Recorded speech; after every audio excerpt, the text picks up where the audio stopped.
অরিন একটি কাজ 20 দিনে, অফি 30 দিনে, কফিল 60 দিনে করতে পারে। তিনজন ব্যক্তি। হুম।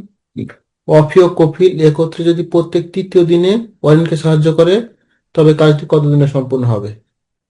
তাহলে আমরা 3 দিন ধরে বিবেচনা করি। তাহলে 3 দিনে কাজ হয়। তাহলে অরিন প্রতিদিনে করতেছে, 3 দিন করবে 3/20। আর 3 দিনের মধ্যে অফি করবে একদিন, 1/30। কপিল করবে একদিন, 1/60, কারণ যেহেতু তৃতীয় দিনে সাহায্য করতে শুধু। তাহলে 3 দিনের কাজ হয় এতটুকু। তাহলে হচ্ছে কতটুকু? 60, 20, 3, 9, 2, 1।